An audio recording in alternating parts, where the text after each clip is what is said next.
Let's do activity 5.2.4.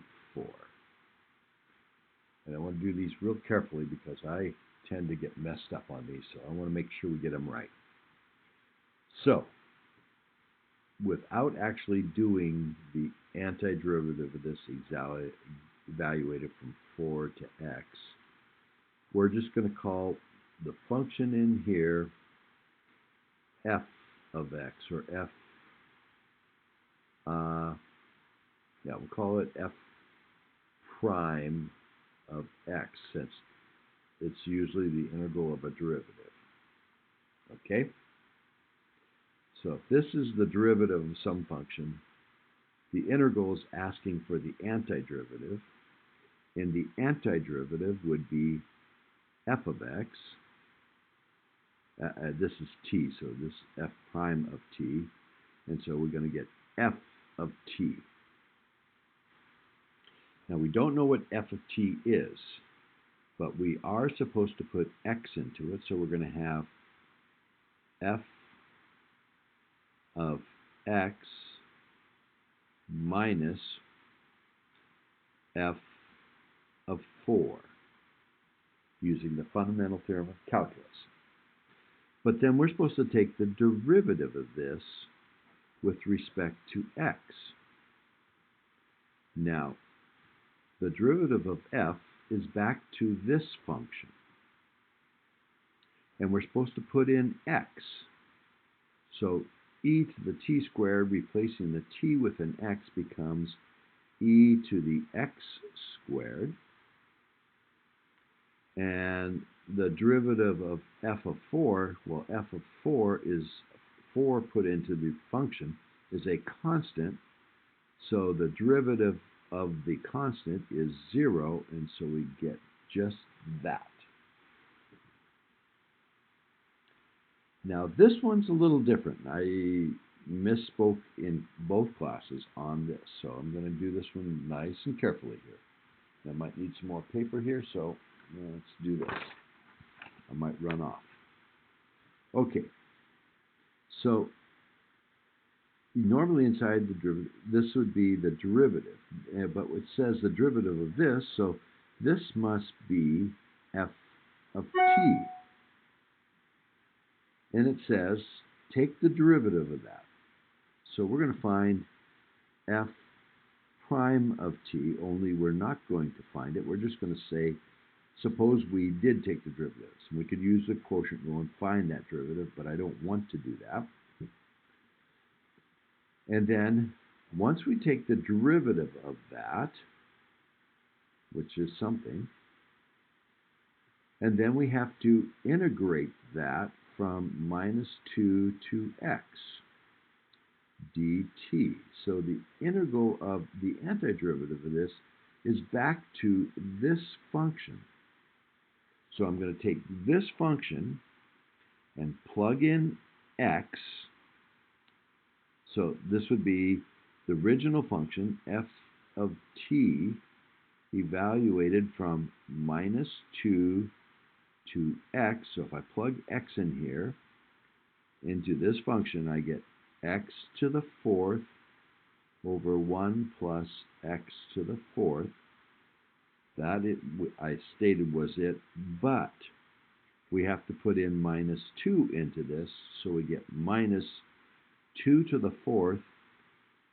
Negative 2 to the 4th is positive 16 over 1 plus a positive 16, or 17. So this is the correct answer for the integral of the derivative. The derivative of the integral, we wouldn't get a constant, but the integral of the derivative, we do get that constant. Okay. Now on this one, so we have enough room here for it,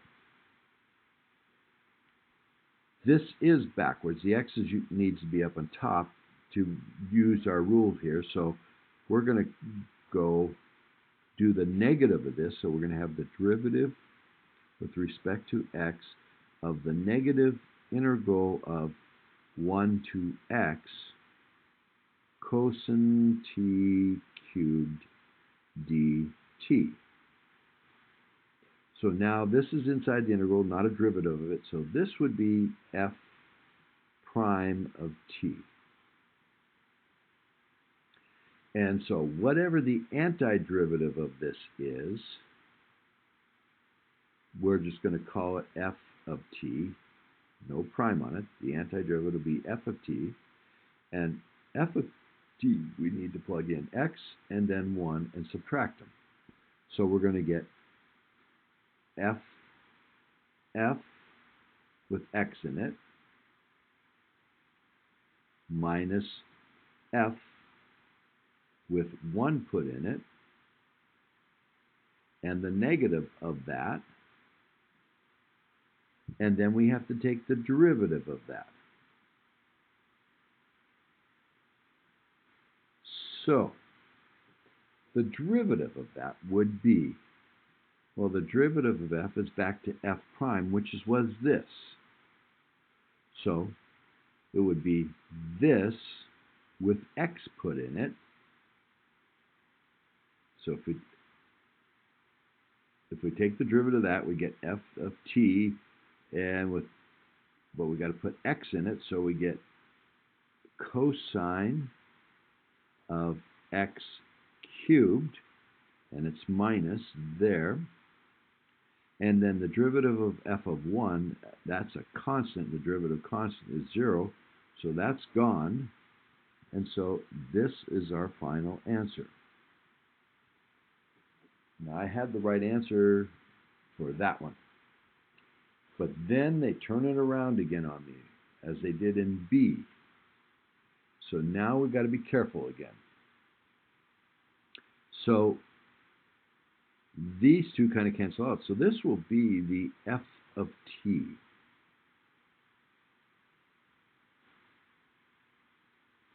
And we're supposed to take the derivative of this. And if I don't want to take the derivative of this formally, I'll just write, well, okay, do f prime of t, whatever it is. So that's what this would be, f prime of t. And now we've got to integrate that from 3 to x dt. Well, the integral of f prime of t would be its antiderivative, which is that. So we get ln of 1 plus t squared. That's always positive, so I don't need the absolute value. And I'm supposed to evaluate that from 3 to x. So we put in the x and we get ln of 1 plus x squared minus, put the 3 in there, we get ln of 1 plus 9, which is 10, and that's positive, so I don't need the absolute value. So that would be the answer to D. And now finally the one that's the most complicated. And I got room here, so I'll do it here. All right. So this is the integral, this is the function, and I need to go to its antiderivative. So I'm going to call this the derivative. So I'm going to call this f of t. F prime of t. It's the derivative of the antiderivative. Okay. So it's the derivative. And so to find the integral here, I have to take the antiderivative of this, which would be f of t. Again, I don't know what it is, but I got to evaluate it from 4 to x to the third, which means I put in x to the third, so I got f of x to the third minus f of 4. And now I got to take the derivative with respect to x of this. So the derivative of f will be f prime of t, which is what we call that. So it would be that with x to the third put in place of the t, so that would be sine of x to the third squared, but this is not just a plain x. If I'm taking the derivative with respect to x, then I have to do times the derivative of the inside, which is 3x squared. Chain rule thing. Since this is not just x, it's x to the third, we get a chain rule. And then the derivative of the constant is 0. And so this is the answer.